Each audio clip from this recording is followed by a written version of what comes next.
Hi guys, the Tories don't just hate the poor, they seem to hate everyone, apart of course from the mega rich. Now according to The Guardian, Kwasi Kwarteng, the new Chancellor, is deciding to remove the cap on banker bonuses.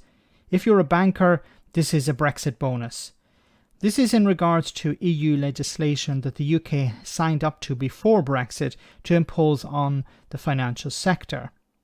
But now that Britain is quote-unquote free, its first real action to help people is to help bankers. But surely this will help ordinary people in some way. No, it won't. Brexit was not designed to help small businesses or the general public. I want to share with you two clips. The first, you will hear a guy called David Buik, who is a commentator on financial issues and the City of London. Listen to him describe how all of this is necessary. Then you'll hear from the Governor of the Bank of England.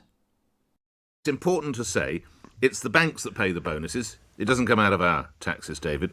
But for the listeners, the point that Kevin Maguire makes, the listeners who are living in dread of their fuel bills, are concerned about fuel inflation. Should the government really be focusing this much on bankers' bonuses for a group of people who, candidly, are doing pretty well as it is?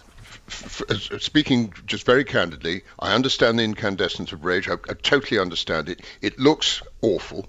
But the fact remains is that we have to get some growth from somewhere. Oh my goodness. We have to get growth from somewhere. So what we're going to do is we're going to remove the cap on banker bonuses. And this is going to grow the economy. Really? This is the way to grow the economy, to give more money to the people who destroyed the economy back in 2007, 2008. And financial services, we've lost ground to the European Union. We've lost ground to the United States on IPOs and general merger and things. We can get that back. And the question is, this is not the same sheet as it was 12 years ago. I need the public to understand that to do this kind of business that was done 10 years ago, today you need 10 times the amount of capital. The regulatory authorities, we had soft regulation. Gordon Brown, Alistair Darling, they were all warned. Guys, these bank balance sheets are getting too big. Right. Okay, so this whole entire approach is completely missing the point. This idea that, well, we need to remove these caps because we need to bring people back in. We've lost out to Europe, we've lost out to the United States.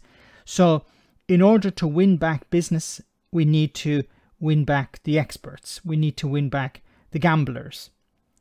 And the only way to do that is to remove the cap on these bonuses. The people who were responsible for this crash, the people who gambled with people's pensions, with people's savings, with mortgages, all of this, these people have to be given an incentive to do the same again.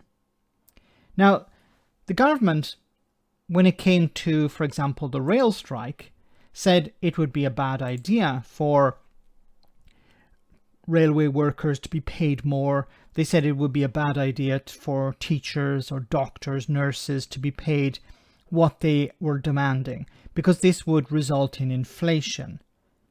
But when it comes to bankers, that seems to be okay. Yeah, we need to give them as much money as they want, or as much money as their financial institutions think they deserve.